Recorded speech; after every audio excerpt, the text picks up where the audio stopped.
Are you sending her an invite? Yeah. She has to request it on here, unless I see her in the chat somewhere. Let's see who's coming on here. Steve Dubois, Daphne Wolf, how are you? Tanya Sweet Pea, Pearl Lynn. Adam Rice is grabbing it to restream. Thank you, Mr. Rice. You know, I kind of had a feeling when I said that the Yellow Vesters would come through. So thank you very much. Looks like we'll be going out on Yellow Vest TV. Susan and I will. So thank you to Yellow Vest TV. Appreciate that. Ernest Gaddy. Hey, from Kentucky. Arizona's here. Lee Spindle in Arizona. Man, we're all over the country tonight, aren't we? Where are you guys from? If you haven't chimed in yet, let us know where you're from while we get set up here, and we're going to make sure that Susan's here with us watching the video. And She's trying to get there now. Okay. She's just a little confused about... No, that's fine. That's fine. Daphne said she shared in all. Thank you, Daphne. Thank you very much. We've got Hatchet Henry Hunter. How are you, sir? Yeah, where is everybody from tonight, man? We've got Georgia, Mr. Massey. Thank you for the salutes concerning the rally, sir. Thank you very much. Louisiana's in the house. Texas. Another Louisiana. Ohio. North Carolina. Another North Carolina. Another Ohio. Idaho. PA. What's up, Pittsburgh or Pennsylvania? Raleigh, North Carolina. All right, Susan's here with us. Ryan Goodrum says, Communist Illinois. Nevada, West Virginia. All right, Adam Rice is going to... Hello, Susan. Is going to go over to the Yellow Vest TV page, make sure there's no technical difficulties there. And we've got New York, Ohio, Hamilton, Ohio, Delaware, Sussex County, Alabama, East Texas, Atlanta, Washington, Freedom Keepers, Washington, Tucson, Arizona, New York State, Indy, McGuffey, Ohio. Tina Scott, thank you for sharing us out. Williamsport, Pennsylvania, Mississippi. Honey? Yeah. There is not a request there. No request, huh? You may have to switch over to your page. She's asking me, how do I get on? So if she's saying she has no option at the bottom? Yeah, I don't have one, so she's probably not seen one either. I'm going to ask her. Okay. Let me ask you guys that are here, how many of you do have an option at the bottom to be able to join me? And how many of you do not? California, Southern Cal, Columbus, Ohio, Arkansas, man, all around, Albuquerque, New Mexico. We got people everywhere around, and we may have to switch over. God, Facebook was being a little weird too. She's not seeing an option to... Okay. Okay. All right, tell her I'm sorry. Sorry, guys. What I'm going to do is I'm going to have to switch over to my account, and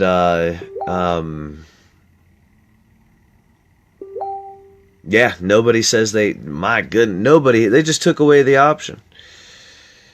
All right, I apologize, guys. I wanted to do this from the American Warrior Revolution page, and we have Susan here to do that with us.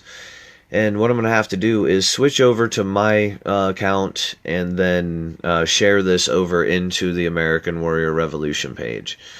I apologize, guys. I really wanted to do this here. I kind of saved this interview for this platform. So I'll, if you don't know, go over to, if you want to watch the interview here. Man, I feel bad for this. Jeremy, Jeremy, middle initial R. Last name Deeter, Deeter,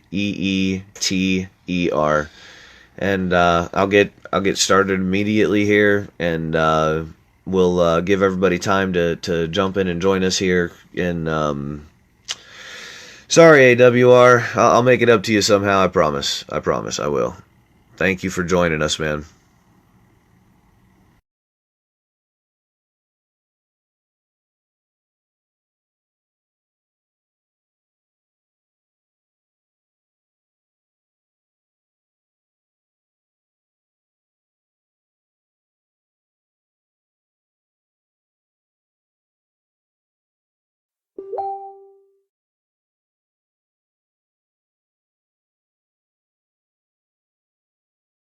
Alright, so just bear with us here a moment. I'm waiting for Jeremy to get back up on here on his account.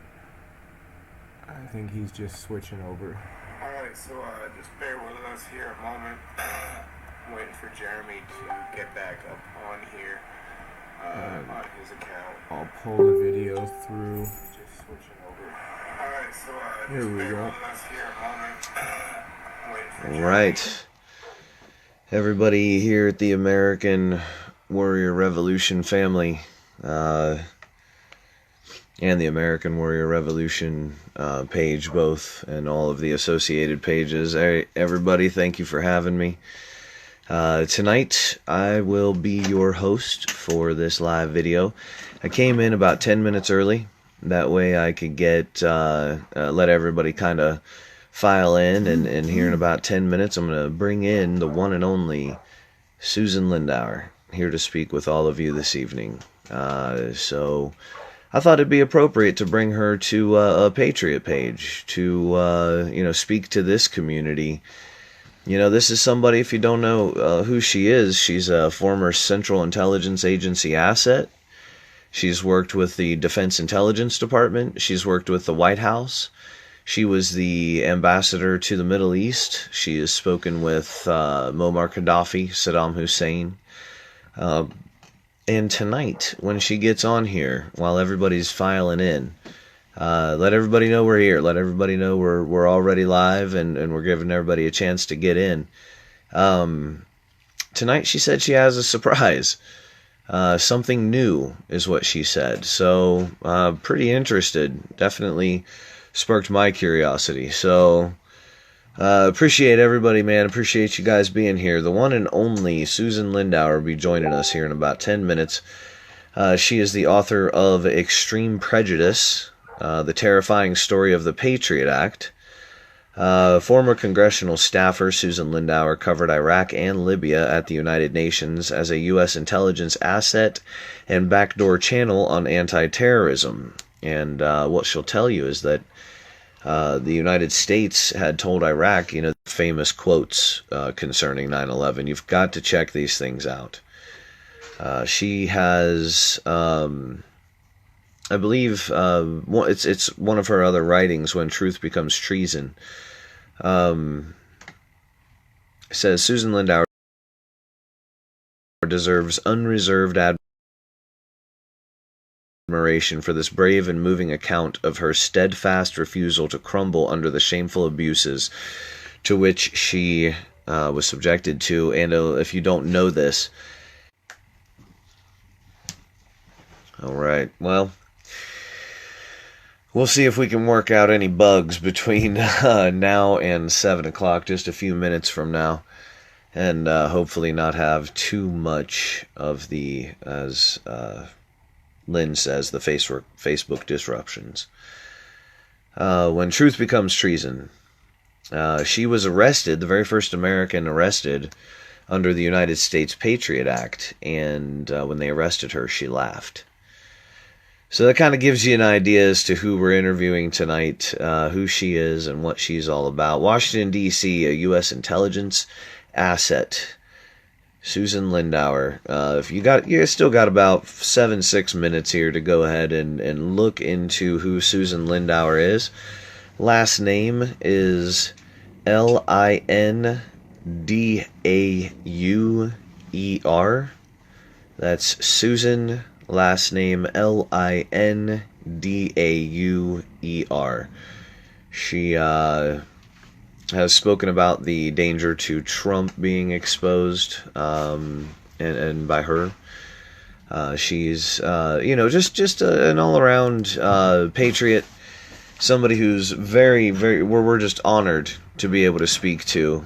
She's an actual living, real hero. They, gave her indefinite detention and said that she was, not going to be allowed to talk to anybody, and she was able to fight through all of this. So, she's, here to talk to us tonight, and I know, like I said, she told me just a little bit ago, that she is got something new, and it's a surprise, because she does a lot of work on other radio podcasts and broadcasts, and she kind of has her typical things that people pick her brain about. And so tonight she's going in a new direction, and that will be here with us, So she's going to be able to, of course, we're going to give her whatever platform she wants, and she can say whatever she wants, of course, and speak that to us. We're honored to have her, and we're honored that she would break that information with us. There's a white charger right over there, in between there. Sorry about that. So, everybody, hey, T-Bird, how are you, man? Sorry, let me get situated here. We've got T-Bird, we've got Shar Angel Astro, Kelly Barrios, Tina Scott, Chadwick, Sharon Gray, Mega Jason, Sean Rattray, Mary Jo Sievert. Appreciate everybody here. We still got a little bit of time, a few more minutes here before we have her hit the request at the bottom to join us, and we're gonna dive right into this, and the American Warrior Revolution page will be known as the place on Facebook where she broke whatever it is that she's gonna break with us tonight. So that's kind of cool to be part of, man. If you're here, consider yourself blessed, because we're just sharing our own little nook of the interworld and the digital existence, and we're the ones that get to hear her tonight. We're the ones that she's gonna break this information with. So share, start a watch party, let people know if they're patriots, folks that want to know the truth, that have engaged in this type of research and conversation. Let them know they're getting ready to hear, the real deal. She is the real deal, and I am a huge, huge fan of hers, just ridiculous fan of Susan Lindauer. Freaking love this lady, man. I think she's the real deal. You know what I'm saying? She really does it. She's had to walk the walk, and talk the talk, and she's gone through it, and they've taken everything from her. You stand against these folks, and that's what'll happen. So, I believe Susan had said that she joined us here, and if you want to send a request, it should be at the bottom of the screen. I believe it looks like a person next to a little person in a box.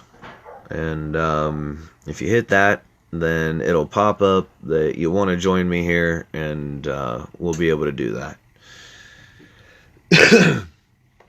Sometimes it gives us issues. Sometimes it doesn't. I appreciate everybody at AWR for allowing me this platform, and allowing Susan and myself to be here tonight and speak to you guys, and bring the truth to light that she's going to be discussing. It is an incredible honor for me to be on this platform. It's an incredible honor to be able to speak to Susan, and I'm just a blessed man. I really am. Let's see here.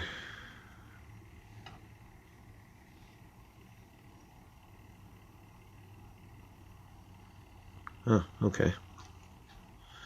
So hopefully somebody has set this up to record. That way we can edit later and things like that. So hopefully we'll have that squared away as well. Will you message Susan? Yeah. Lisa, thank you. Make sure she's messaging me now. Okay. So let's see. Actually, go ahead if you would. Are you sending her an invite? Yeah. She has to request it on here, unless I see her in the chat somewhere.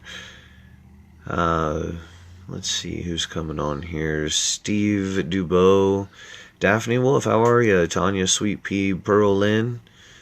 Adam Rice is grabbing it to restream. Thank you, Mr. Rice. You know, I kind of had a feeling when I said that the Yellow Vesters would come through. So thank you very much. Looks like we'll be going out on Yellow Vest TV. Susan and I will. So thank you to Yellow Vest TV. Appreciate that. Ernest Gaddy. Hey, from Kentucky. Arizona's here.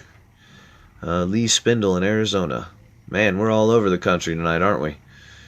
Where are you guys from? If you haven't chimed in yet, let us know where you're from while we get set up here, and we're going to make sure that Susan's here with us watching the video. And She's trying to get there now. Okay. She's just a little confused about... No, that's fine. That's fine. Daphne said she shared in all. Thank you, Daphne. Thank you very much.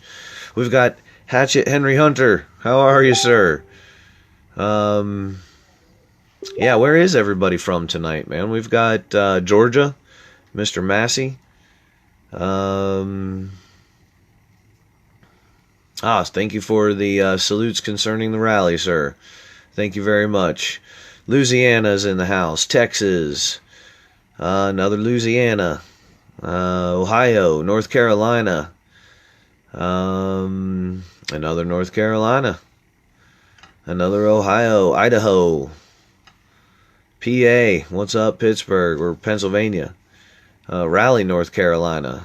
All right, Susan's here with us. Ryan Goodrum says Communist Illinois. Nevada, West Virginia. All right, Adam Rice is going to... Hello, Susan. Is going to go over to the Yellow Vest TV page, make sure there's no technical difficulties there.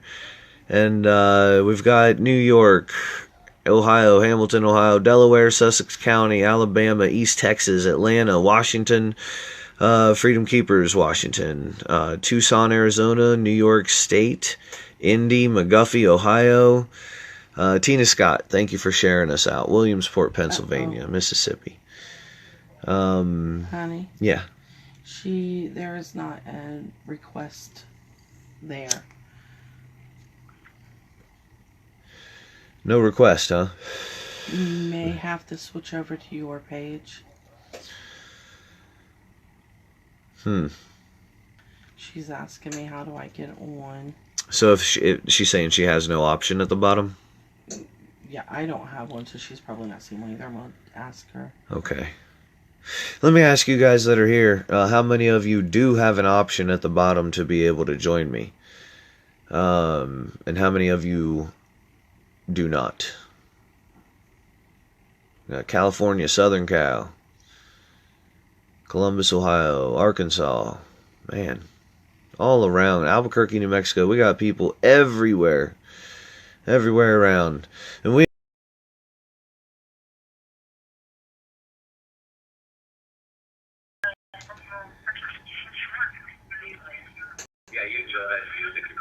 Are you able to hear me? Okay, let me try that again. All right, we'll have to try again. It sounded like the audio was going in a loop. Jenny Day said, tell her hello. Lewis Boyce said, she is good. Margie said, I can hear you both. All right, I apologize, guys. We'll give it a shot. Yeah, were you able to mute the We'll computer? ask her to mute herself out there and see if we can have her read everybody's comments so that when it's time for everybody's questions, she'll be able to address you. You should be able to... You should be able to still hear him through the phone. And everyone else will be able to hear you. Right, everyone else will be able to hear you. And we're just... Yeah. And then if you want to follow along with the comments underneath there, you know, keep an eye on them if you like. That way you can interact if you want to. There in the comments. Okay, I'll get Jeremy back on here. Just a second. There we go. That's better. That's me, Jeremy. All right. I think Oh my God. Okay. Thank you so much. I'm so sorry for this, everybody. You guys are wonderful. I do have a hot story for you guys, and it's straight out of the current headlines. Thank you for that generous introduction, and a lot of you have been asking me questions, and I have to tell you that there's probably a reason why there's technical problems tonight, because I have been doing something very big in the past couple of weeks. And I apologize, Jeremy. I love you so much. And you have been such a tremendous supporter of mine. And I know that you have promoted this show to all of your friends and on Facebook. And I've seen it, and I'm so honored. And I wish I had it all set up for the video with the webcam and everything, and I wish we could do it that way. But there is a reason, I think, why this is happening, and that is that I have a connection to the Mueller report, and I have a direct connection to Andrew McCabe and Nellie Orr and Fusion GPS. And I had told everyone that it was time for this information to come out in the public. And I guess that some people don't want you to know Wow. what has been going on. So please bear with me. I've gotten a lot of requests to know what I've been working on for about the past 12 to 18 months. And I've been very hush-hush about it. But some people know that I have been recovering stolen federal money, stolen from the Pentagon. And so when you guys said you were going to do the American Warrior Network, American Warrior Revolution guys, I was like, oh, this is so cool, because these are the people who need to hear what's been going on. I had recovered stolen federal money, and going back to October 2015, this is just coming out now, mind you. It has been filed with the Justice Department. It was filed to Attorney General Jeff Sessions, and it has been refiled with Attorney General William Barr as a criminal complaint against Hillary Clinton, Virginia Governor Terry McAuliffe, Andrew McCabe and his wife Jill McCabe, and Bruce and Nellie Orr, who are all involved in Nellie Orr, who works for Fusion GPS.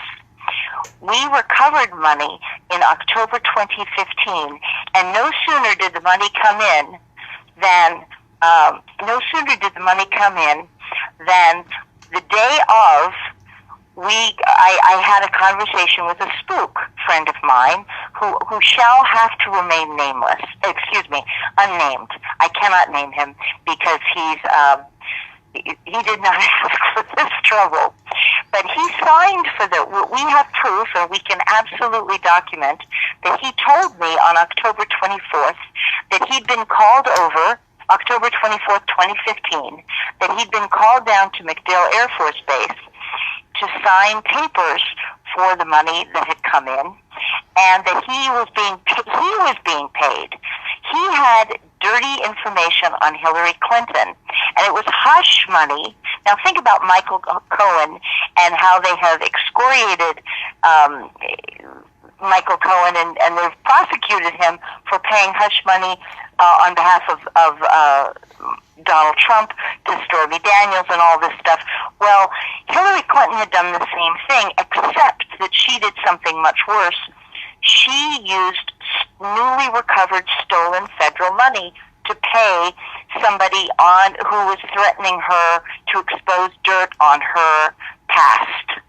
And so she paid, and she paid several $1 million. She didn't pay, I think Stormy Daniels got $600,000.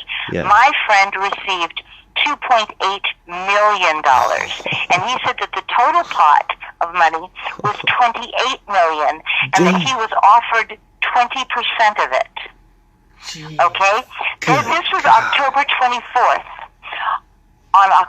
This is very important because it goes to criminal charges from the Mueller report. On October 27th and October 29th, Andrew McCabe's wife got paid through Terry McAuliffe. So my friend gets paid October 24th.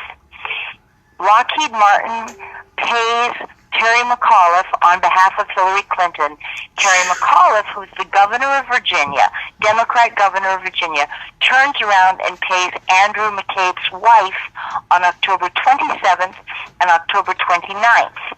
And Bruce and Nellie Orr gets paid through Fusion GPS in the same end of October 2015 for Fusion GPS from Lockheed Martin. Also, James Comey's brother, Peter Comey, who handles the taxes for Hillary Clinton, we've asked the FBI to we know that he gets $6 million from Hillary Clinton during this same period, and we've asked the FBI to check if it is from the same pot of money. And it's a very specific time frame, and we've already confirmed that Andrew McCabe definitely got paid, and that Nellie Orr at Fusion GPS definitely got paid. And we know from James Comey's statements that Peter Comey got $6 million from Hillary, and James Comey is on the board of Lockheed, or I believe had some connections. I don't know if he's on the board, but he had some connection to Lockheed Martin, which is an awfully strange thing for the director of the FBI to be connected to. If you think about it, why is the director of the FBI connected to Lockheed Martin? Well, it's because they're getting money from Lockheed Martin. Where is the money coming from? Newly recovered, stolen federal money. Jesus. Now, I realize that this may seem like kind of an arcane thing to you guys, but this is a big-time crime. This is stealing from the Treasury to pay for their campaign expenses. And the money was my team had notified the top of the food chain at the Justice Department, and that would be Andrew McCabe, James Comey, Bruce Orr, and Rod Rosenstein, about this money, and they and Loretta Lynch, Attorney General Loretta Lynch, and Sally Yates, who was then the assistant director of the FBI, of the DOJ, Assistant Attorney General, along with Loretta Lynch. She was just under Loretta Lynch, Sally Yates. And all of these people on the 7th floor were directly involved in recovering the money. So and it's a lot of money, guys. It's a huge amount of money. It's $80 billion. $80 billion. And the first week of November 3rd... Wait, I apologize. $80 billion over the span of what time again? Over the $80 billion in one throw. Good God. We recovered $80 billion in stolen federal money in one throw. Wow. And that's because so much money is being stolen off the Treasury and stolen off the Pentagon, particularly. And we'll get into that whole story, but of how I get involved in this and what how I'm getting involved with this and why I was chosen to do this. But some people have said, this was considered payback to me. And it was after what I suffered. There was General Petraeus, whom I absolutely love. I love this man, and he deserves a presidential pardon from President Trump. I would love to see General Petraeus get a presidential pardon. We could talk about what he did and did not do in terms of violating security codes and such like that, and the like. But he was persecuted by Obama, in my opinion, and he was also the head of the commander of U.S. forces in Iraq, as many of your audience will know. And he was aware through my book that the horrible things that had been done to me. So General Petraeus, before he gets ousted by Obama, he gives me this operation so that I can recover stolen federal money, and I will have the capability to get paid. And therefore I can redeem myself and resave myself. And really, guys, if that seems like an extravagant thing, because you get a lot of money from recovering stolen federal funds. We should have been paid a lot of money, but not billions, because we don't need it. We're human beings. that was the other thing, is that my team, a lot of money for us is not what you pay Lockheed Martin, because we're not a big corporation. We don't need billions of dollars. We're people. So for us, what is a lot of money is chicken feed to Lockheed Martin. But you ended up paying Lockheed Martin probably 10 or 20 times more than you would have paid me if you just paid our team. But instead, what happened was we filed the whistleblower rewards we filed all the right paperwork with the U.S. Treasury Department, the Inspector General's office, and then they took the money and then DOJ was notified. I personally notified DOJ because Loretta Lynch was coming into office, and so we notified her. And then the top guys at the FBI oversaw the recovery of the stolen federal money. And then as soon as it came in, they took the rewards for themselves. They designated Lockheed Martin to receive our whistleblower rewards, though I have never worked. Nobody on my team has ever worked at Lockheed Martin. They had no right to do it, no right to take our money. It's fraudulent billing off the Pentagon. And then Lockheed Martin gave a kickback to Hillary Clinton, and Hillary Clinton gave money to Terry McAuliffe. He's the Democrat governor of Virginia, and gave money to his political PAC. I think it's Common Good Virginia. And then Common Good Virginia gave money to Jill McCabe, who is the wife of Andrew McCabe, and she got like $675,000 at the same time that Andrew McCabe was overseeing Hillary Clinton's email investigation. And at the same time that James Comey James Comey's brother gets $6 million, while James Comey is overseeing her investigation. And Bruce Orr's wife, who's at Fusion GPS, gets money to investigate Donald Trump. Right. See? So they washed the money to reinvest it in criminal enterprise, and it once again ties the seventh floor with Lockheed Martin. Once again. Yes, indeed. Total corruption at the and the guys who are getting robbed. And I wish we'd been on the American Warrior site, because I would love these guys. I hope that these guys are listening. I wish we could. You cannot imagine how frustrated I am. I was so excited that you were going to be on that link at Facebook. It's been shared over, so we're on there right now as well. Okay, and Yellow Vest I'm glad you're TV. on there, because guys, we got to stop this thievery at the Pentagon. You guys don't realize how bad it has been that the Democrats have been stealing from the Pentagon Treasury, stealing from the Pentagon accounts to pay for campaigns expenses for Democrat politicians. Now, everyone in the chat seems to agree that you need security. And I don't know if you remember before, but I had made the suggestion to maybe write a book on teaching Americans how to spot surveillance, things like that. But everyone's kind of concerned for you, man. You brought up you said the name that nobody says, that everyone is scared to say, and you came right out the door with it, man. Hillary Clinton.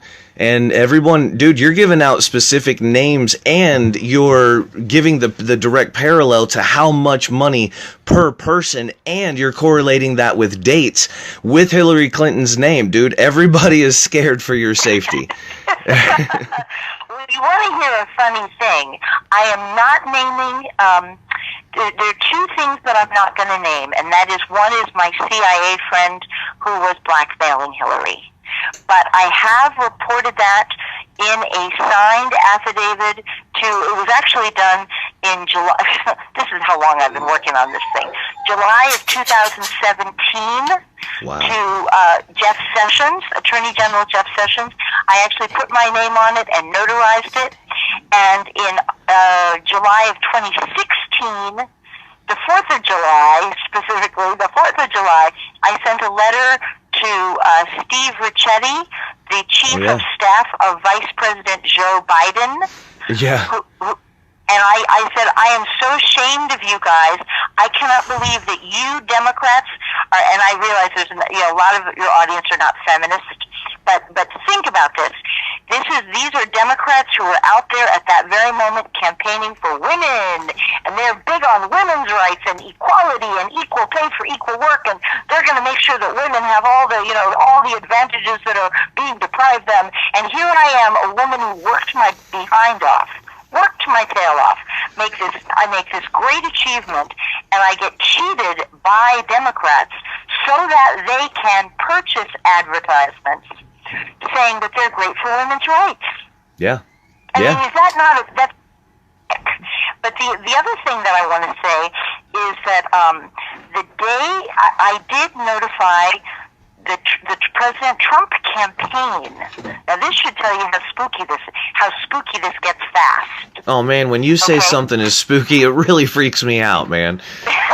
God. Well, here's a spooky story. Here's a spooky story, and I swear to you, it's true. And I wish you guys could see my face right now, because you could see. I'm kind of a little bit wondering if maybe this is being tampered with for a reason. But because you've been out there, I was kind of worried that it might happen that way, but it needs to come out. In August, September, candidate Donald Trump. This was now August, September 2016, and candidate Trump had just been authorized to receive national security briefings. And I want to be very clear: I did not notify candidate Trump until after he had been authorized to receive national security briefings. But I told his campaign, I gave them a debriefing on the status of stolen federal monies. And I said, you're going to have a lot more to play with, and I'll do, and my team, by this time I hated Hillary Clinton beyond your comprehension. And so I notified him and I said, we will help you get back this money, and we're going to help you pay for a lot of the Pentagon overhaul that you want to do. And we're going to help you pay for a lot of the programs. And so don't back down from if you want to go after the Pentagon, or if you want to do anything, don't back down from it, because we can help you get money back to pay for it. Were they receptive to that? Yes. Well, here's what happened. I sent that letter out, I can tell you it was on September 8th. Okay. And then on September 10th, I flew on an airplane from Washington National Airport to Salt Lake City, Utah, to give a talk on 9/11. So I can tell you the exact dates, because it was for the 9/11 talk, and so in Salt Lake City. So I mean, you could actually, if the FBI wanted to check this out, it would be very easy to do. If somebody in security wanted to verify this story, it's very easy to check. Okay. I took a flight. On that flight, I see a man who is the doppelganger, who looks exactly, precisely like the man who received the money, the $2.8 million of the $28 million. He received 10% of it. Right. I see a man who looks exactly like him on that flight, and I contact my partner in my teammate, who I'm not going to name. I'm sorry, but I contact him. Clay, I love you.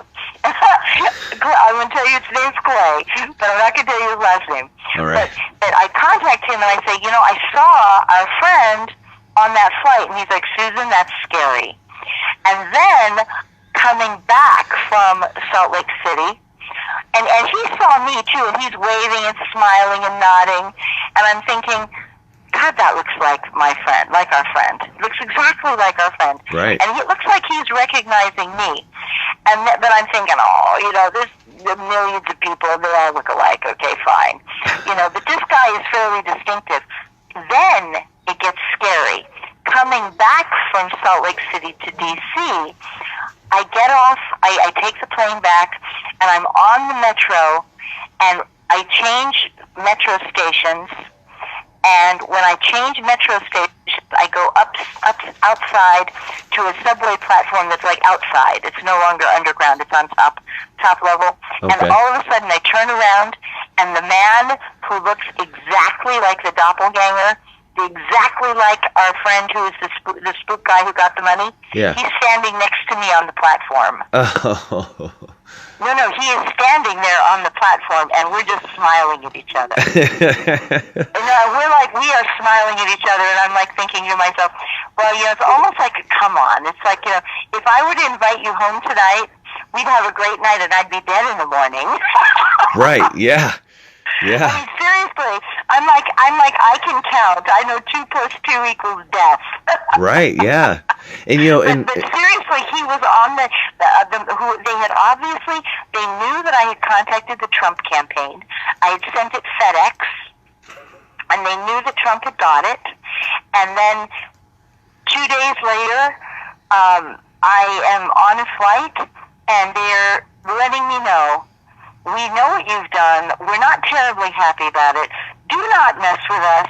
Do not get in the middle of this election, or you will get shoved off this subway platform, or we'll come home with you and you'll wake up dead in the morning.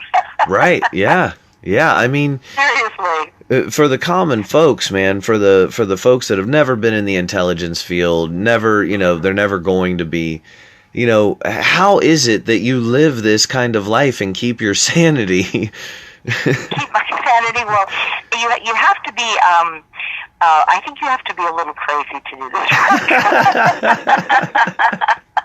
You've got to be just a little bit. You've always got to color outside. I always color outside the lines.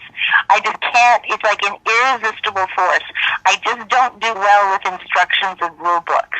Right. I really don't. I have to, whatever it is that's going on, I have to do it just a little bit different. And often I get into trouble for this kind of stuff. But it's why I'm so good at this. And it's why we brought in so much money. And then after that $80 billion, we brought in more. Jeez. So we have brought in even more money during Trump. So during Trump's administration, so right now I am trying desperately. You may after Hillary robbed me, and I have, like I said, we have filed a notarized criminal complaint to the Attorney General's office. I first sent it to Jeff Sessions, and of course Jeff Sessions was useless. But now that Bill Barr is in, I have resent. Did not rewrite it. I just resent it again to the White House. I sent it to Mick Mulvaney, and I sent it to Jared Kushner, who now will probably have his life threatened. Right. And I sent it to the Secretary of Defense, Patrick Shanahan, and I sent it to Bill Barr's office. Let me ask you this. They've all got it. It has General Petraeus being the one kind of sending you on this crusade. I love this man. I love that man. General Petraeus is a genius. He knew that his greatness. Whether you like the war in Iraq, you know my position on it. Right. I was against the war. But General Petraeus had to make it work. He had to win it. And he had to figure out how to deal with the Iraqi occupation and the opposition fighters and the people, the Iraqi families who were had their thumb under, had the boot on their neck.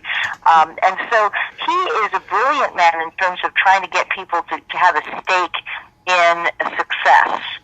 And so his attitude is that if you've got to have an occupation, you've got to win the occupation, but you've also got to get people to get invested in your success. Right. And so what he did with me, and I wish I could have shown you this stuff, because I was going to show you like pictures of, which is also devastating.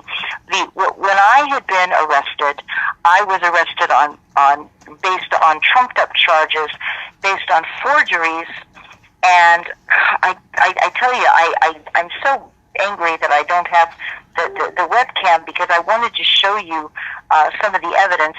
One is it's FBI bait stamped a receipt for the following. I'm going to read it. It's very short. Salah gave me $100 to cover my train fare. Signed, Susan Lindauer, 12502. Okay. And then the next page says is a bait stamped Sali. Sali, notice the difference in the name, and it is a receipt for $12.77. Okay? For it must have been coffee somewhere. Okay. And $12, and this is the evidence they used against me. Now here is the problem. As a you're saying, well, why are you telling us this? Okay. One of the things a spook has to know very quickly is when you're getting fake intelligence. And guys, there are plenty of times when I get it wrong too. So I mean, sometimes I post stuff on Facebook, and people are like, "Susie, that's not true." And if I'm telling you something, it's because I want you to see it, not necessarily because I'm not questioning parts of it. But here's the problem with this. Sala, let me walk you through. A good spook may have 5 seconds or 10 seconds to look something over and make a split-second recognition of whether it's trustworthy or not. So right here I'm looking at a forgery. Now, I know it's a forgery because I know damn well I didn't write it. Right, yeah. But I know I didn't write it. But you still have to prove it. I have to prove it. And so right off the top, I'm looking at Salah, and his name is Salih. He gave me $100 for train fare. That is not the cost of train fare. And then here's the key, 12/5/02. That's December.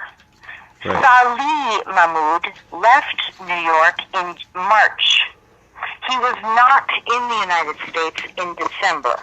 He had left the United States entirely. He'd been sent back to Baghdad. So there is no way in hell that this man gave me $100, which is just such a stupid, frivolous amount of money that I cannot even imagine anything so stupid as putting a receipt together for $100. Right. Are you kidding me? That's just dumb. And he was not in the United States. So part of my defense was that I said that if we were going to have to defend something so frivolous as this is frivolity. And realize, guys, they locked me up in prison on a Texas military base for 1 full year. And they wanted to detain me for up to 10 years with no right to a trial or hearing. They declared me not competent to stand trial on the basis of this receipt for $100. I cannot tell you how much. I wanted my webcam so much because I was going to hold it up so you could actually see it. And you'd have my face, and you could see the receipt, and you'd see that it's a grotesque mockery of justice. Because if you don't mind, I'll have you send it to me, and I'll post it onto the link here when we're done. I will definitely do that. Okay. I will definitely do that. Thank you. Excellent. I will definitely do that. It's so distressing. But anyway, so you can see that. Anyway, so how are you doing? I've been talking at you. I've been wanting to do this for so long, and I was so excited about our interview, and I'm very sorry that we got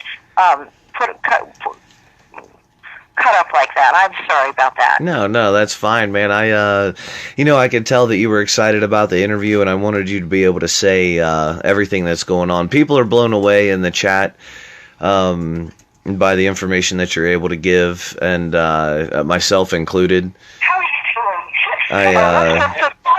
doing? I think the computer went unmuted on you there. Okay, no, there you go. Yeah, sorry. Okay. I was just trying to get into the chat, and it did that. I'm sorry. Oh, no, you're fine. Okay.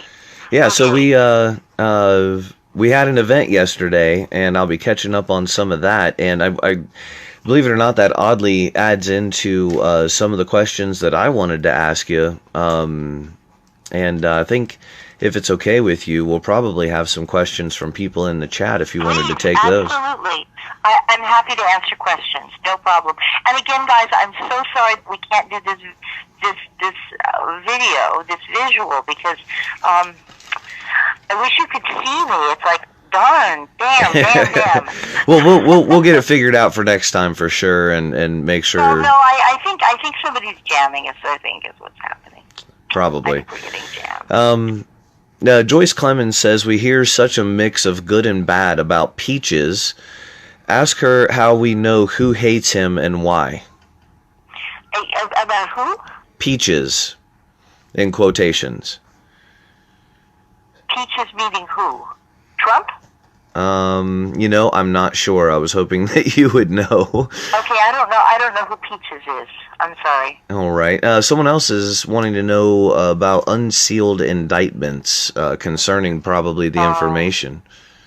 Well, I have given this to them, and I have been very hopeful that that now that the Robert Mueller report is done and the whole Russia garbage is finished, I am hopeful that they will get into stuff like my expose of the money, because this is a major crime.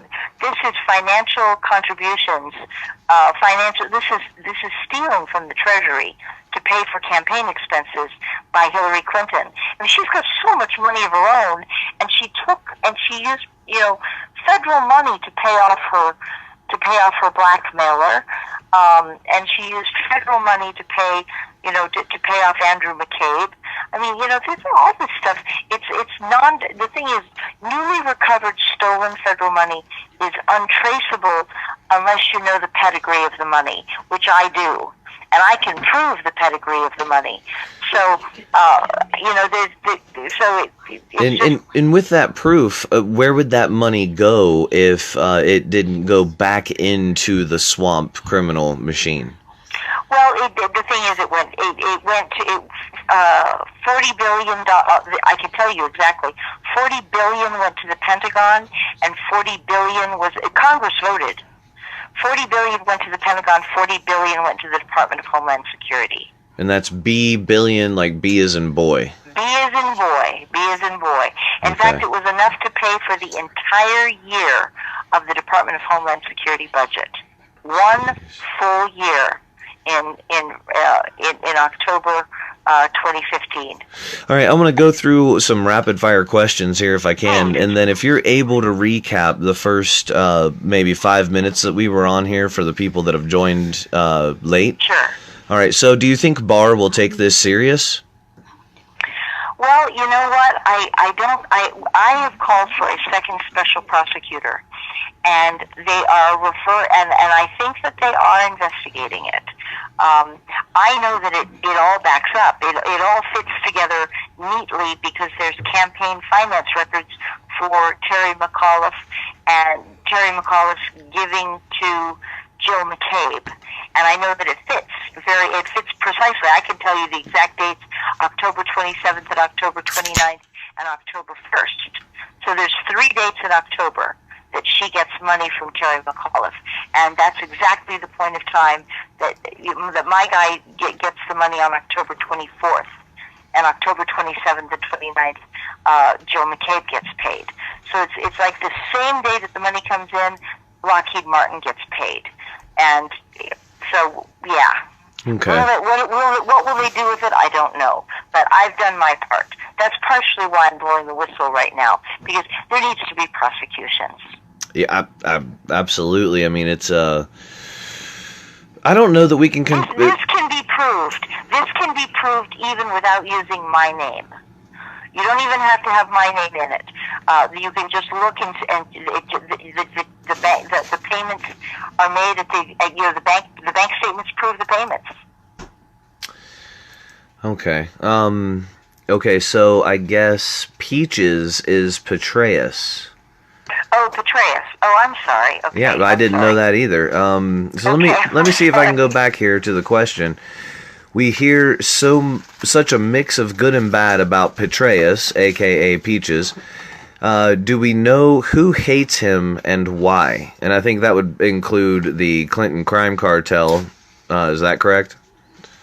Yeah, the Obama people, Petraeus was hard on Iran.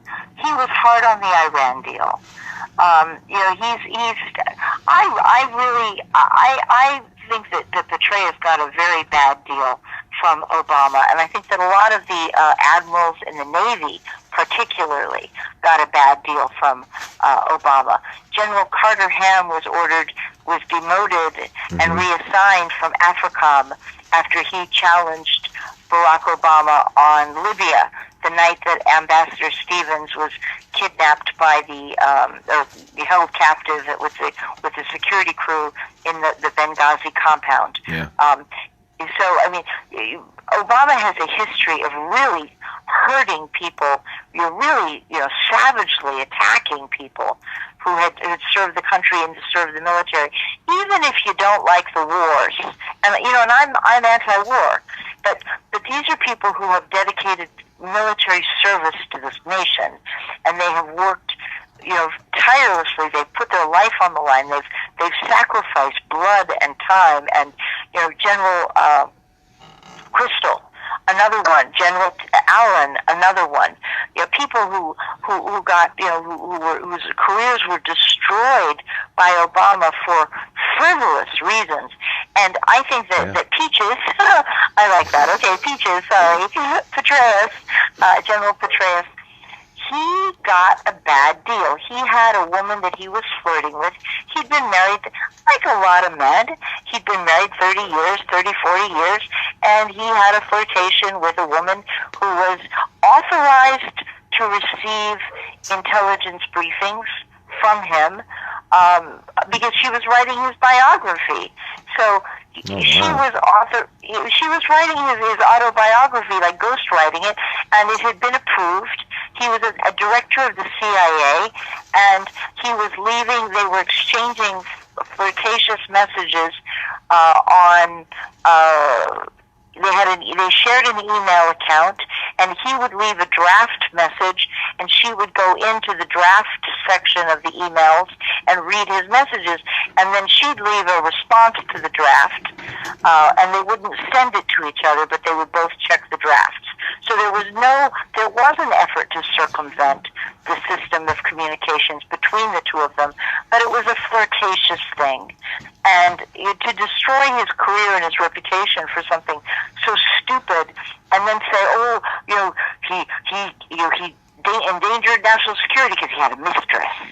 Right. Well, actually, they never had any sexual congress with each other. They had a flirtation with each other. And he was, men who've been married 30 years do that kind of thing. And women know it. Women know it. Look So at our come divorce on. rate. I mean, come on. Reality is what it is. Yeah, I mean, that's human nature. So I think that it was grossly, but again, they made a federal case out of it. They turned it into like a felony situation, and they demanded that he plead guilty to save the military honor. And I've been there when they tried to pull that stunt on me, and I was like, oh, hell no. You think I'm going to plead guilty to treason? Never in this lifetime am I going to do that. You guys, drop the charges or go to trial. And, Well, and now you see the evidence here, and it's like $100. Oh, God. I mean, and the guy's not even in the United States. He left the country in March. And I told them, I said, you want to have a case? We're going to have a jury. I told Judge Mukasey this, too. I said, we need to have a jury of 5-year-olds. I said, we're going to have a jury of 5-year-olds, and we're going to tell them how NORAD tracks Santa Claus coming down from the North Pole every Christmas. And every 5-year-old is going to know that's true. And we're going to say, if NORAD can track Santa Claus and 8 tiny reindeer and a sled full of toys, how did NORAD miss a magic carpet coming in from Baghdad? Because this bastard diplomat was 6,000 miles away in December of 2002, and there is no way that he gave me $100. And when we tell the jury of 5-year-olds this, we're going to add, if they're going to give me money and it's illegal, why don't I give me $1,000? Right. Why don't I give me $10,000? Why give me $100? Yeah, $100 to later use that to try to prove some type of collusion or illegal activity. Yes, Come on. That's all bad.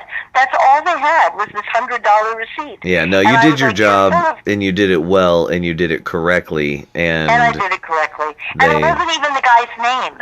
It was the wrong name. right. So that they didn't even have the right name for the diplomat. And also, going into my private emails, I did have an email exchange with a diplomat from Malaysia in the same period of December 2002, and he apparently asked me to come up to New York to see him because he was going to leave the United States, and he wanted to introduce me to the man who was going to the diplomat who was going to take over from him, covering the United Nations Security Council for Malaysia. Right. And he said, I want to introduce you to this man. So here I'm not competent, but I'm being introduced to a replacement diplomat on the Security Council. But I'm insane and I'm not competent. Right. Okay. And so he's like, and I said, well, I'm not able to come up to New York. I specifically stated I cannot travel to New York that week of December, which happens to be December 5th. I'm not able to come up to New York on that time. I have to wait until the end of December to come up to New York. Yeah. So I mean, this was just idiot. It was idiotic. You know, the guy was not in the country. That's not his name. If you're going to give me $100, yeah, they've done. Give me some money. You know, why are you giving me $100? These are the same tactics. Yeah, these are the same tactics that they use. I mean, pretty much across the board. If they're trying to attach your name to any kind of, crime or whatever, it doesn't matter. They'll find anything they want and then make it evidence, and they'll make it to where that, they force you to be a criminal. They make you a criminal where they know that you're not. This may seem a little obscure, but, from the folks, again, that are not in the intelligence field, they're asking, why isn't Hillary Clinton locked up? And let me make it a little bit more concise. What do you think is the number one reason Hillary Clinton isn't locked up? Oh, I think that Trump wanted very badly to have I think there are two conflicting things. Right after the election, I think Trump wanted to organize his presidency and get his administration off the ground. And I think that at the start of it, he was not anticipating that he would be the subject of a special prosecutor. He never imagined that. He thought that he was going to give Hillary a break. And Chelsea Clinton had gone to see Ivanka Trump and begged her not to prosecute her mother. Hillary was apparently devastated and depressed and suicidal, and so they begged President Trump not to follow through with his threat to prosecute her. So Trump then backed off. Hillary then smells weakness, and the Democrats pounce, and that stupid moron Jeff Sessions blows the whole thing. Now, as we now know that Uranium One and Hillary Clinton received $140 million in stock options from the Rosatom Corporation for Uranium One, and Robert Mueller delivered a sample of uranium to the Moscow airport. Again, he did not have his passport stamped. He's admitted that he took it to the airport, but he denies disembarking from the airplane or crossing over into Russian territory. He made the Russians come visit him at the airport in order to collect it. So that just shows that the John Podesta also received $35 million in stock options from the Rosatom Corporation, and it shows that that their whole pay-to-play scams. We all know that there was so much Jeff Sessions could have done, and he really failed America. Now the question is, what will Bill Barr do? I think that Bill Barr will go after Andrew McCabe, Bruce and Nellie Orr, James Comey. Bill Barr has said that he is, and Devin Nunes has said that they are making referrals of top-level DOJ officials who lied to and possibly also James Clapper and John Brennan too, who deceived the House Intelligence Committee and also gave testimony to the House Judiciary Committee behind closed doors and the Senate Judiciary Committee. And I think that you're going to see that there's going to be some action now as they go after the deep state. Will that touch Hillary Clinton? You know, I hate this woman. She has destroyed so many lives with her selfishness and her greed, and she always walks away. Yeah. She never gets hurt. She never gets hurt at all. She makes other people break the law for her, and then they pay the price, and she is gone. You know, and it's so unfair. I also hate Hillary Clinton, and for the records, for everyone listening, I hated Hillary Clinton before it was cool as well. And yes. She's a total fake feminist. I'm so offended when Democrats talk about their commitment to women. Democrats are not committed to women. Democrats are exploiting women as campaign props. And that's one of the parts that one of the aspects of this story that I want people to think about. I'm a woman, and I asked the reason Hillary Clinton knew about my money was that I had asked Hillary Clinton to help me get paid. And I was like, and I asked Joe Biden to help me get paid because after my horrific experience in fighting the Justice Department, I am so incredibly poor, you cannot even imagine it. And I've been fighting a foreclosure. I have been fighting a bankruptcy. I am in bankruptcy right now, Chapter 13. And I'm trying not to lose everything I've got. And we have a right to be paid. We have recovered so much stolen federal money stolen from the Pentagon, and we are demanding right now to be paid. But the Democrats, this whole thing started with the Democrats. They could have paid us very easily, but women are exploited as campaign props. Right. Women are cheated. Women are exploited and ripped off and cheated out of our money. And the Democrats don't mean a word they say. They're just looking for your vote, and then, see ya, wouldn't want to be ya. They never vote. Don't for a minute think that the Democrats care about women. They don't. They really don't. And I'm going to nail Joe Biden if he tries to run for president. I'd love to see him run. I will eat him alive. You and Trump's campaign team, both, they are just chomping at the bit for Joe Biden to run for the presidency, which leads me to my next question. And I hate to bounce around like this, but I think everyone wants to take full advantage of... Please. Yeah. I'm here to answer questions as long as you want. The allegations... I'm so sorry we don't have video, guys. I'm so sorry. Hey, you know what? No problem. Next time we'll get it squared away. Not a big deal. I think everybody's just happy to hear from you. Well, keep going. Keep asking questions. Yeah, the widespread allegations of pedophilia, the whole Pizzagate thing, and were you ever made aware of any of that, where that money's being used for extortion, and that it's being used for shell companies and all of this, and the CIA has been directly named on numerous occasions with different, it looked like human trafficking rings. So I wonder, how much of that are you aware of that you may know about or whatever? I think that Jeffrey Epstein, I believe he's guilty. His little Lolita Island. Yeah. And that Bill Clinton was making Lolita Island.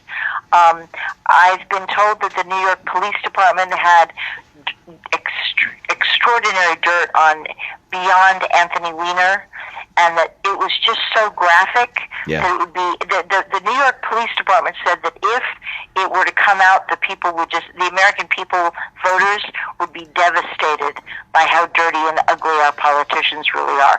Look at the Franklin scandal coming out of Nebraska. Nebraska, for heaven's sakes. You've got children taken out of the boys' town in Nebraska. Yeah. And being prostituted in D.C., and New York. and prostituted at the highest levels, and unfortunately, I do believe it. I absolutely think it's true. But it wasn't anything that you were made aware of while you were working? I was not aware of it. I was told that George Bush, and it was George Bush Sr., that he would be around Saudis who were using children, and that he would watch the Saudis do it. Wow. But not that he did it, but that he would be present in the room while Saudis molested little boys. Because they have a very whole different mindset. And the irony is they hate homosexuality. And they hate that kind of stuff, and yet they do it. And they have like some weird, when it's children, it's okay. But if it's an adult male to adult male, it's like they could be stoned and flogged and killed, beheaded for this. But if you're raping a 5-year-old or a 3-year-old, ew, sick. No, sick yeah. Stuff. The other thing is that I believe, and I think that I'm convinced of this. This is just my gut. Huma Abedin and Anthony Weiner. Huma Abedin is Muslim Brotherhood, which is, as I said, very conservative about the types of actions that Anthony Weiner did, and would not have liked that. But Huma Abedin received marching orders from Hillary Clinton to stay married to Anthony Weiner because he had dirt on Hillary. He had dirt on and the Podestas. And then you look at Madeleine McCann, that little girl, that tiny little girl, that 3-year-old who vanished in Portugal to a sex trafficking ring at exactly the point of time, exactly the week that the Podesta brothers, John and Tony Podesta, are in the same resort community. And they're all, she's considered to be sex trafficked, and they've pretty much determined that she was. And John and Tony Podesta are there, and there are the European police, not us, not us in the conspiracy theory movement, but the European police drew up sketches of 2 men who were seen with Madeleine McCann, right, who are in the vicinity, or have some ties, who are believed to have been connected to the sex ring, and they look exactly like John and Tony Podesta. Good God! And it's not that we made it up; it's that they did it, and they were there, and the police did a police sketch, and they're like, we're looking for these 2 men, Yeah. Seriously. Yeah, So I think so. I do think so. Something is up. There's been a lot of just so much. If there wasn't so much to help substantiate that case, I imagine it wouldn't be that way. But let me switch gears a little bit here. What do you think about Q or Q Team or QAnon? I think there are ties to the White House. I've seen analysis. Don't you guys think that there have been analysis showing that somebody at the White House who's posting for President Trump is posting a split second behind Q at every turn. Yeah. And it's like this relay. It's like this. It's not a coincidence. It might be a coincidence if it happens once. I gotta tell you, 100 times. I gotta tell you what a huge point of contention this is. For you to be somebody who understands the tradecraft and to say that you believe that there's that link, you realize that's enough to make news in the Patriot community and in other circles as well, right? Like that by itself, you just gave a stamp of approval that Q is, tied to the White House. That's amazing. Yeah. I think so. Absolutely. I think so. Absolutely. I think a lot of people are going to be. Also, guys, I think that Julian Assange, and this may be more controversial, is that I think Julian Assange is a hero to America, and WikiLeaks are heroes to America. We have got to stop apologizing for whistleblowing and truth speech. Julian Assange and WikiLeaks showed us what our government is doing, bringing transparency to exposing Hillary Clinton's email scam. The reason for those of you who say, oh God, it's a private email server, who Who cares that it's in her basement? Okay, well, let me explain why. It is not the fact that she kept it in her basement. It's what she did with it. She was trading foreign policy decisions for she would make when she would receive requests for policy decisions as Secretary of State. She would have a private conversation through her private email server seeking a cash donation to the Clinton Foundation in exchange for a favorable policy outcome. And that's why she used the private email server, so that she could exchange in graft and corruption, seeking financial kickbacks for the right decision. And that's why Julian Assange is so valuable. And the other thing is that we all know now that, that it had the download, it was not a hack from outside. And by the way, the Guccifer 2.0 team. Yeah. I've got this directly from the community, the hacker community, the hacktivists. Yeah. That is not made up of Russians. That is made up of Serbians and Ukrainians and Romanians. Huh. It's actually Guccifer 2.0 is actually a team of 6 or 7 individuals from Serbia, Romania, and Ukraine. 3 different. None of them are Russian, and they all hate Russia. Okay, the people in Guccifer 2 unanimously hate Russia. Okay, they're anti-Russia. They're more, and if you think of, we don't even think of Russia, but the people in Serbia and Romania and Ukraine, they do think of Russia. They have like a real opinion, and it's passionate and strongly opposed to it. The Russian hackers that they tried to say that Hillary tried to blame for this, those individuals, and thank you, Susan Lindauer, I'm actually the one who exposed this. And I contacted the White House and I let them know that my hacktivist friends had told me who they were, and so we gave the names to the White House and it was checked. And we said that those names were, those people, those individuals were locked, the Russian hackers who allegedly went into the DNC, they were actually locked up in prison for long before the 2016 election. They'd been in prison some for 2012, 2013 onwards.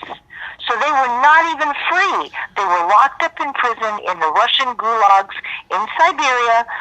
Novgorod, I think, is one of them. And they had no computer access, no telephone access. And they actually had, they confirmed the imprisonment by external Russian prison observers who actually had traveled to the prison during this period and had seen them and had verified that they were locked up. So, I mean, this is just, this is like confirmed to the 20th degree that these Russian hackers were not even free. They were locked up in prison. And the Guccifer 2.0 people, those were anti-Russians. They are Serbian, Romanian, and Ukrainian. And also, we know, and I know that the chat rooms can say, but we also know that it was the speed with which the emails were the DNC emails were taken down, were downloaded, shows that it had to be a USB port drive. The speed meant that it could not be an external hack. It had to be right at the point of contact for the computer. Wow. And so there's no way, and we all know this, the smart people know this, that it was not even a hack at all. It was a download with a USB drive because of the speed of the download. And we know that because if you have an external hack from overseas, it comes at a certain type of speed, and if you have, it just is not possible for what it was. And Seth Rich, now I'm going to tie this back to my thing, and this is very important. Seth Rich was murdered. We know, you in our audience knows this stuff. Mm-hmm. The money that was taken by Hillary Clinton when she paid my guy, and this is why I'm not naming him, but when she paid my guy, she paid a team tied to an old CIA assassin crowd called Pegasus. Pegasus is a CIA assassin team. And the $28 million that she took, some of it was for Fusion GPS, Right. and some of it was for potential assassins. I mean, it's very believable that some of this money ended up, because she reactivated Pegasus, is what she did. How would Pegasus compare to... Pegasus does enforcement. They do dirty surveillance. They had been active during... So, Pegasus, dirty would they surveillance compare and to, like, assassination. Blackwater? No. They're Black Ops. Okay. They're Black Ops. CIA Black Ops. And for the people listening, what would be the difference between a group like Pegasus and a group like Blackwater? Blackwater is mercenaries that are on the books. Pegasus is not on the books. Okay. So, I mean... It's like an orphan black. It's CIA versus military. Okay. And is that well known, the group Pegasus? No. Okay. Because I wasn't familiar with it. I was... I have to be really careful. There will be some people in your audience who will say, "Oh, I just figured that out." They'll say, "Oh my God, a light bulb just went off." Please do not put out who this person is. If you figure it out, please do not post their name. Do not post their name, because I'm trying to keep this person out of trouble. I do not want this person to get arrested for blackmailing Hillary Clinton, because we've seen what happens, like with Michael Cohen, and think about the craziness of this. Stormy Daniels blackmails Trump. Michael Cohen pays her off. Who goes to jail? Michael Cohen goes to jail. Why is he going to jail? You know, Trump used his own money to pay Stormy Daniels. These are two consenting adults who engaged in one night of hanky-panky 12 years ago. Right. And Stormy Daniels shows up 10 years later and demands money. Michael Cohen gives her a check from makes payments to her from private accounts. It's not even campaign money. So why is Michael Cohen being threatened here? Why is he going to jail at all? Because he's tied to Trump. And Right. it's a tragedy. It's just, I really feel very sorry. A lot of people are mad at Michael Cohen. I just feel sad for him. Right. Well, I think I think a lot of people share that with you, honestly. I just feel badly for him. Yeah, that may not be the common expressed narrative, but I believe a lot of people do share in that. Boy, I tell you, when we're done with this, you're just going to be exhausted. Brian Lang from Live Truth Radio says hi and wanted me to ask you, do you think that under Trump, the Extortion 17 scandal will see any resolution?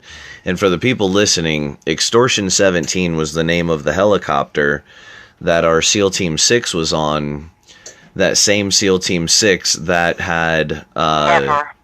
That is buried deep with Osama bin Laden. Right. When did he die? I mean, it's just so funny that the fact that they had to throw his body over the side, that they threw Osama bin Laden's body, so-called body, over the side and gave him a burial at sea, meant that they suddenly realized that it wasn't him. Right. They had killed a guy, and oops, they jumped him and grabbed him, and it turned out he wasn't the right guy. Right. And it just screams this, and it's just cognitive dissonance that they've been able to persuade us that this was just because of Islam, we have to show respect for Islam, so we give him a burial at sea. No. So, if that was the real Osama bin Laden, you take him back, you show his face, you show a few journalists, a few trusted, Martha Raddatz at ABC News, and you show Jim Acosta at CNN, and we have been chosen to go in and see the body. We're going to show you a special preview of Osama bin Laden's body, and we're so, but that's not what, it was obviously not the right guy. wow. Well, you could just tell. I mean, it's just, if it was real, if it was really him, they'd show his body. There'd be witnesses. There'd be, April Wilson at CNN would be down there. Yeah, Didn't happen. Didn't happen. Think about how they violated the crap out of the Geneva Convention when they showed the photos. I mean, from the video of Saddam Hussein, the video of Muammar Gaddafi, but then the photos of the aftermath of the strikes on Abu Musab al-Zarqawi, Saddam's sons. I mean, they would have definitely shown Osama bin Laden for sure. I totally agree. Totally agree. Oh, definitely they would have. So those families, Absolutely. The SEAL Team 6 who died like a couple of weeks, months later. Yeah. Oh yeah. Oh yeah. No, they were killed. Okay, well that answers your question there, Brian. She said it's buried deep, killed. And they'll never get to the bottom of that just because the implications are too big. Yeah. Same thing with Benghazi. Benghazi was so dirty. It was the guys were. I can tell you that I not only covered Iraq, I also covered Libya, and so immediately after Benghazi, I knew about the attack and the inside details of the attack before it was even in the newspapers. Right. Okay. I woke up that morning and I had the pictures. The next morning from Benghazi. And I can tell you that they were sodomized with broomsticks or toilet plungers. You're talking about our embassy workers? Yes. Ambassador Stevens' security crew. It was not, the photograph was not of Stevens himself, it was of his security crew. Broken ribs, and you can see literally, okay, I'll tell you what they did to them, and then I'll tell you how I know this. Photographs of naked security members with the face twisted to the camera so you could see very clearly the face, totally naked, being pinned down with their legs pulled apart, behind up, with the toilet blade upwards, so you see the back of the body, and you see the buttocks, and you see a stick, it's a toilet plunger or a broomstick shoved in their rectum. Okay? And you can see from the twisted, contorted face, you can see the whole side of the naked body. You can see that the ribs are broken. Because you can see the bruising on the side of the body. Now, how did I get these pictures? Because Libyan intelligence under Gaddafi had infiltrated the crew that had the gang, the ISIS gang that had taken over the embassy, and they were tracking what the Ambassador Stevens was doing with Libya's armaments, Libya's weapons and rifles. That Gaddafi had a huge stash of weapons for every citizen. He had the capability to arm every citizen. Yeah. And Ambassador Stevens was selling that to the ISIS fighters in Syria. And so Gaddafi's people had gotten into that gang, that ISIS gang, that then takes over the embassy, and the Gaddafi people were taking pictures of the faces and the actions to document it, so that they would have records of who all these people were who committed the crimes. So they had photographs of all the terrorists, the ISIS fighters who were there. And then they sent those to me, or some of them to me. And of course, when I got them, I immediately received, to show you how close the spooks watch me, I get the pictures from Libya. And the next thing I'm getting is contacted by voices. Nobody's identifying themselves. Phone and email and phone and email saying, "Where the hell did you get these pictures? Who gave you this? Where does this come from? You better, if you don't want to be considered a traitor, you better tell us everything you know about this event right now. Hold nothing back, and you better give us everything we want to know." So they demanded to know my source. So because I am, this is like serious intelligence stuff, I immediately gave the strange voice, the woman's voice, my contact information to I just said, okay, Yes, you can have it. And I immediately gave it to them, and they contacted my friend in Libya who gave me the intelligence from inside the compound. And she then told me herself what had happened, and it was, okay, so check this out. We're talking about General Petraeus, now we're going to talk about Carter Ham. As some of you have heard, and Obama has denied it, but it is true. The Libyan intelligence for Gaddafi contacted AFRICOM and offered to guide a Navy SEAL rescue team into the compound for an emergency extraction of the guards, the security crew, and the Ambassador Stevens, and tried to get them out of there because it was just so dangerous. Yeah. It was so awful what they were doing. And four of these men ended up dying that night. And the whole time, the Gaddafi's people were, no matter how much they hated Hillary and hated Obama, they could not stand to see this being done to any human being because it was so terrible.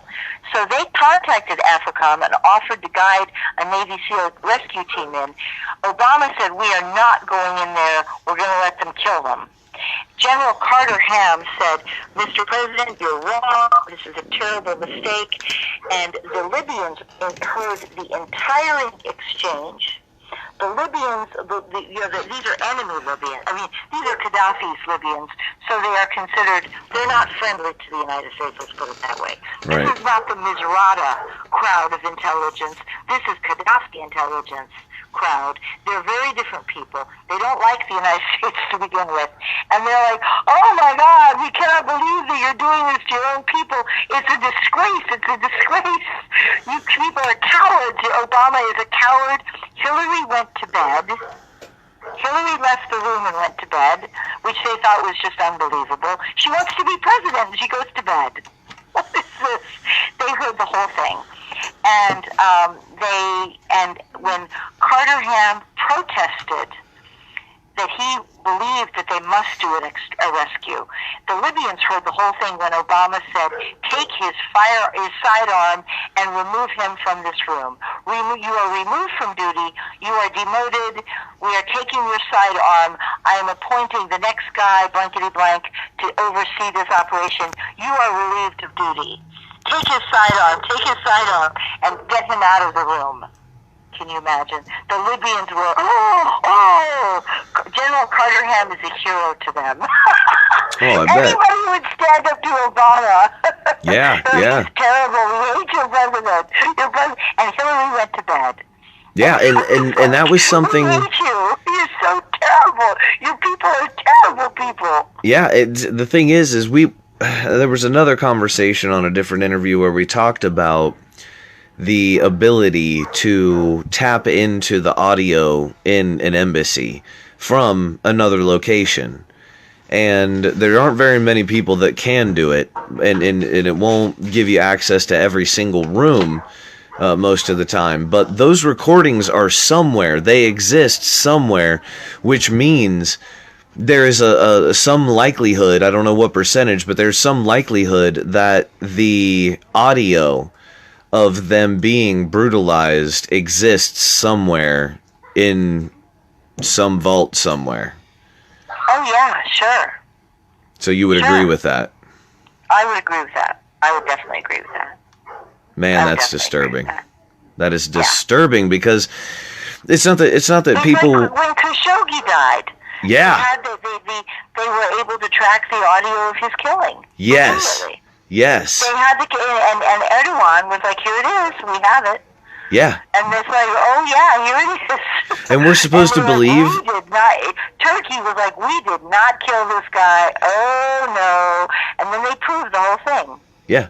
They got the whole thing. Yeah. We're supposed to believe that those countries' embassies have those capabilities, but ours doesn't. Well, of course we have them, and we had the. I mean, that's brilliant. We would have the best intel. We would have the best surveillance on the planet. Yeah. Not the most mediocre. We'd have the highest level. Yeah. So Turkey we know. we could do it better. Yeah, we know that these things exist and that they should be exposed. Not that we're a bunch of masochists or sadomasochists and want to, we're not sick. We don't want to hear, people being hurt, but in the interest of justice. Yeah. I mean, that's intelligence. That's what you're saying. If you can't handle that, that's your job. Right. It's like when I say to you that I'm supposed to be able to figure out if something's a forgery, and I'm supposed to do it in 5 or 10 seconds. That doesn't mean that you get it right every time, mind you. Right. But you don't. And people will probably say, I've seen you post things on Facebook that we didn't think were true.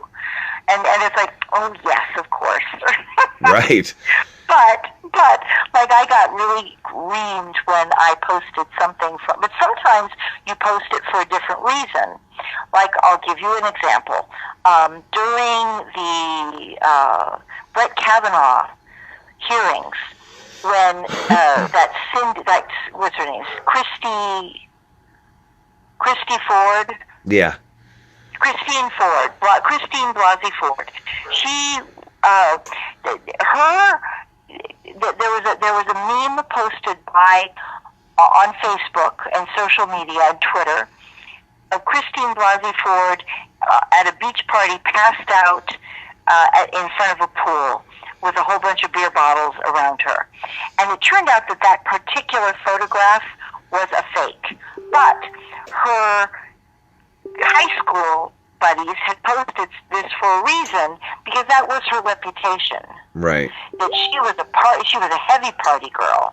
She was not this little, nun, nice little convent girl. She was a wild party girl. And so I put that up on Facebook, and I said, guys, you're making up a story about this woman that is not true. Look at what her own high school friends are saying about her. What do they remember about her? They remember that she was a drunk. Right. And so people were like, no, you can't say that, it's wrong. But I kept it up there for a reason, because in her circle of friends, they all knew that this story that she was putting out was a complete fraud. She was a party girl, a heavy party girl, a pass-out drunk party girl. Yeah. In high school. So and all these the boys' schools and the girls' schools, they're heavy drinking parties. Like Brett Kavanaugh was in high school. I'm sure he was a heavy drinker, because they all are. They've got Holton Arms has a terrible reputation. Georgetown Prep that's what they do. They drink pretty heavily. So anyway, so. Well, let me take us in another direction here. Do you think that Chris Kyle was probably a victim of Pegasus? Ooh. Yeah, sure. You think you think that's a possibility? I think that Chris Kyle, I think that Seth Rich, I think that the guys, there were a whole bunch of people who died handling Hillary Clinton's the subpoena of the DNC. Yeah. I think that there's a lot more Pegasus involvement that I don't think we're ever going to know, and I think that's why we're not going to know it. Yeah, and I think they're not going to ever. We're never going to get to the bottom of Seth Rich's family. If they wanted the truth, they could force the CIA to release this stuff. They could force the Justice Department to go after it. But because they have been so ferocious about attacking anybody who shows truth gets in trouble, because the family destroys them. And right. The Washington D.C. investigator, I think that Pegasus is more used to attack Hillary Clinton's enemies. Yeah. And the people who exposed the DNC case.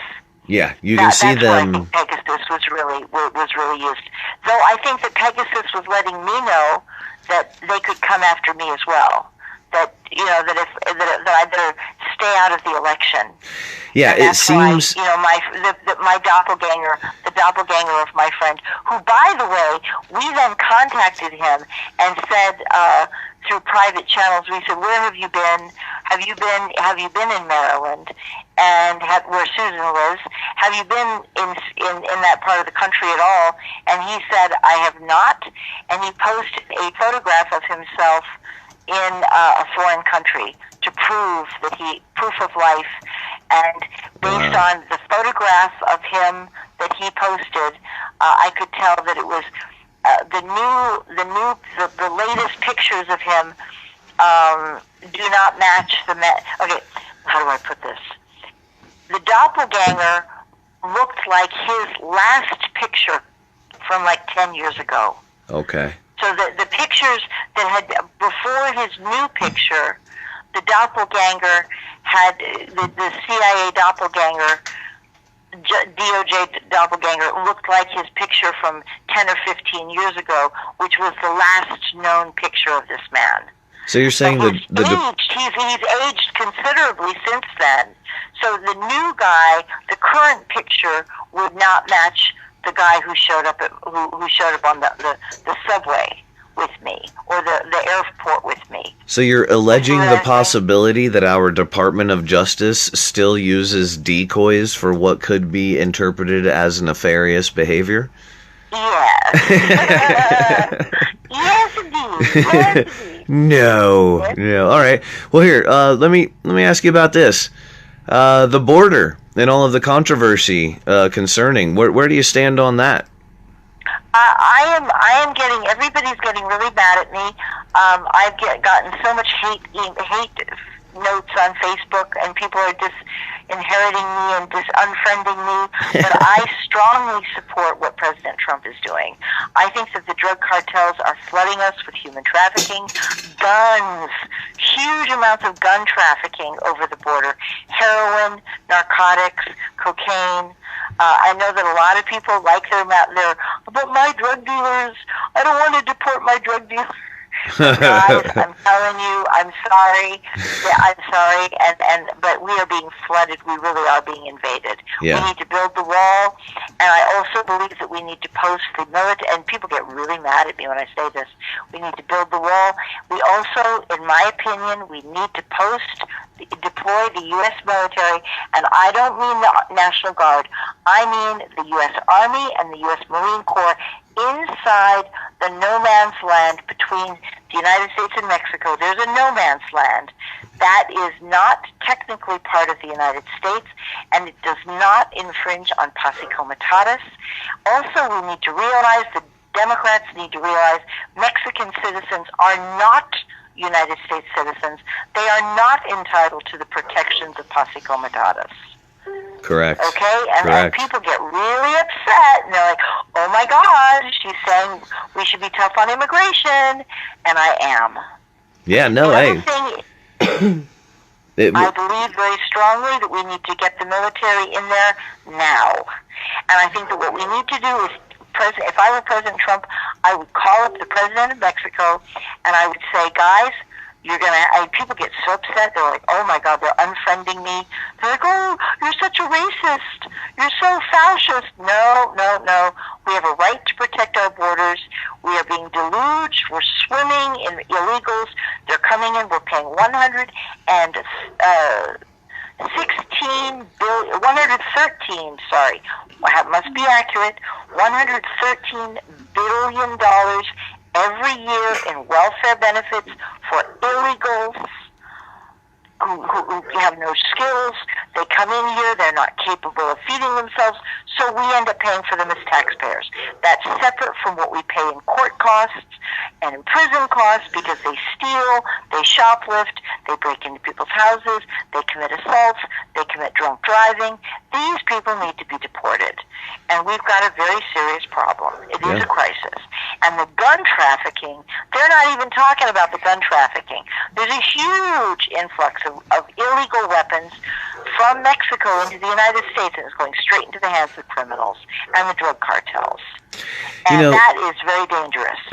it's something different when somebody in the intelligence field tells you something like this, because, you know, me and my friends and family, we can debate it all day long. When you say that, it means something different. It carries weight that the rest of us don't have. So I think it's really important that no matter what it is, you know, that how it is that you think about it, that you.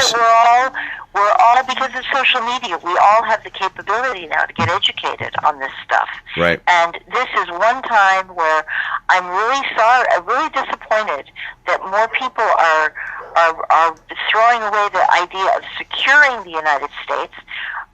We have the right to live in security. We have the right to live in peace, and the most dangerous thing you can do is start throwing drugs and weapons into that, because that makes a highly combustible situation. The drug cartels are running the borders, not the Border Patrol are heroes trying to stop it. I have tremendous respect for ICE and the Border Patrols trying to protect us, but we got to back them up. We are letting, President Trump has their six. We got to have their six too. Yeah. Okay? Yeah. We got to have their six, and we don't. The other thing that I want to say to you guys is that what's happening in the Golan Heights, I think that Mexico's attacks on the United States, that we have got to deploy we must deploy the military into that no man's land to protect our borders and stop a war, because I think that the drug cartels are so ambitious and aggressive that we're going to lose control of our communities and our neighborhoods if we don't do this right now. On the other hand, jumping across the sea to the Golan Heights, I see danger there. I'm hearing from Arab sources who are very agitated that President Trump has just recognized Israel's right to control the Golan Heights and keep the Golan Heights. Those of you who may not know, Golan Heights were seized in the 1967 war with Israel, between the Arabs and Israel, and they've held it for close to 50 plus years. And Israel wants to keep it, but the Syrians consider, and the Druze population in the Golan Heights still consider themselves to be Syrian. And I am afraid that the Israelis will try to push for a U.S. intervention in the Golan and to get U.S. soldiers stationed in the Golan. And that could be, I'm not saying it's going to happen, but if there was any reason for a false flag attack in the United States, that would be it. That is a precursor to a false flag, where the Israelis would want to try to draw the United States in to protect them in the Golan, and that would be a trigger. So I'm a little bit concerned. I think we got Iran and the Golan are two major reasons why Israel would have a false flag in the United States. The third thing is Europe. I think that it is that the Europeans and the Middle Eastern population, the Arab migration and African migration into Europe, I think is devastating. And again, we're like, oh, you're being so racist. Oh, that's so racist. I am a realist. And at a certain point, you have to stop thinking. This is where I'm a spook, and I'm different than a spook. Training makes me different than you. Even though it's like the mafia. Once you're in the mafia, you're never out of the mafia again. I'm a made man. I'm a made chick. Yeah, you are. I'm always gonna. From their standpoint, I am obligated to national security, and if I betray it, even if I'm retired, I am retired, except for getting back the stolen federal money, I am required to obey the rules of the road. I know the rules of the road, and I'm expected to follow them, which is why when I heard from the Benghazi event, they commanded me, you deliver it. Where is your source? Give it to us now. Do not hold back anything. If you try to hide from us, we will consider it treason. Give it to us. Give us your source now. And I was like, okay, yes. Yeah. Here it is. You got it. And that's the same kind of situation in anytime I'm dealing with the Middle East, there is an expectation, and I'm going to tell you, this one is dangerous, because The other thing is that the Syria and the ISIS fighters are defeated. They are defeated in Syria, and I think that President Trump can pull way back. I think he's true. He can pull back. I do not think that he can withdraw entirely, but he can withdraw a lot of the soldiers we've got there. But what's going to happen is those ISIS fighters are going to go somewhere else, and they're going to go back to Libya, is what I think. A lot of them are from Libya originally, and Libya is in danger of becoming like Somalia, which is a broken-up country. And I think that right now there's two different governments. There were originally three. It's down to two. And one is the ISIS controls Tripoli, or the Daesh, Al-Qaeda controls Tripoli, and then Tobruk has the nationally elected parliament. So I think that Libya could be a stomping ground for ISIS now. Wow. That's what I'm afraid is going to happen, if they're going to go there. You know, it was famously quoted. That's my best bet. It was famously quoted that you can have open borders and you can have a welfare state, but you can't have both. Oh. And so in that vein of thinking, you know, you've talked a little bit about Europe and a little bit about the Golan Heights and Syria, and where do you see the United States if there is no interruption in what has been happening as far as a socialist agenda to take away guns with red flag laws and you know, the changing of abortion laws and just all of this, the cultural change. If this continues, the extremist leftist view is that they have to have, well, the thing is this, if you have open borders, you're going to have a welfare state, because these are people who cannot contribute or participate. They cannot read, they cannot write, they cannot hold big high-power jobs. They're not going to be major contributors. They can be taxi drivers, they can deliver pizza. What else are they going to do? Right. Right. I mean, they're not going to be techies. Well, I think they're not going to be business. Or they might be. Some of them might be business people, but most of them will not. Most of them are coming here to get Medicaid and food stamps. Right. And I think that was kind of the point of the quote. The larger point was to express that neither is sustainable, let alone both at the same time. It's not sustainable at all. It's not even sustainable on a short-term basis. Right. So it's not sustainable in any capacity. From an intelligence point of view, where does that put America, say, 5 years from now? President Trump is right. It is a national crisis. I would even he uses the word national emergency. I say national crisis. And I use even bigger words than he uses. I think that we have got to stop this immediately. We have to stop this pandering to these, they're putting the children in cages. Oh, what the heck is going on with our courts that they are saying that these people we are required to give them asylum. We are required to let them stay in the United States while their asylum petitions are heard.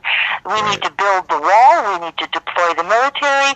We need to strengthen ICE and strengthen deportations and move these people right out of here. We have got to stop. We've got to take a punitive approach to caravans. I think President Trump is right. We save our country now or we lose our country now. Because once they're here, they're not going to ever be capable of. The second generation anchor babies are not going to become literate. They're going to be on welfare for the rest of their lives, which means that we're going to have to feed them. We're going to have to give them free medicine. And they're not disposed to hard work. They're not. The Census Bureau has said that 63% of non-citizens are on some type of welfare. 63%. It's simply not sustainable, and it was brought on by government policy. It was brought on by, look, it's democratic policy that has, Americans still don't know this, but the policy that we have at our border, where you come to our border, U.S.-Mexico border, And if you say that you're a refugee, you get all kinds of benefits immediately. If you come to our border and you're, say, Mexican, El Salvadorian, Honduran, basically you sit in a holding tank. My phone.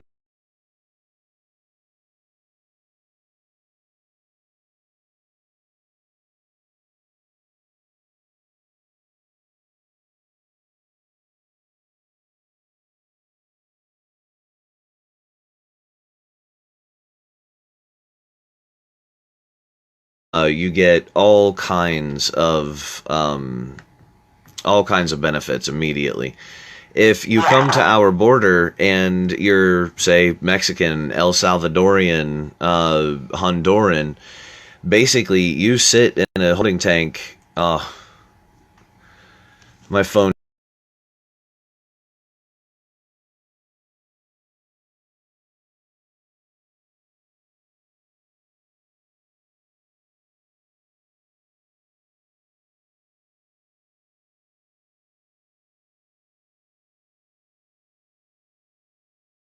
You get all kinds of benefits immediately. If you come to our border and you're, say, Mexican, El Salvadorian, Honduran, basically you sit in a holding tank. My phone.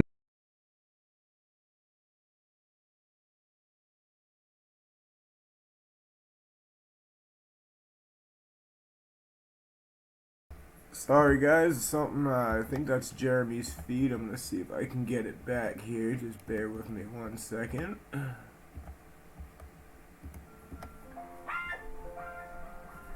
You get all kinds of benefits immediately. If you come to our border and you're, say, Mexican, El Salvadorian, Honduran, basically you sit in a holding tank. My phone. Well, guys, it looks like the algorithm may have finally killed this video. Gonna keep an eye out and see if I can get this fixed, but no sense in having you guys watch this piece of an endless loop over and over again. Stay tuned, and for all of those who are watching on our page, you can go over to Jeremy Deeter, and if he does come back up, he would be live on his page as well before we get back up. Thank you for tuning in to Yellow Vest TV, and have a good night.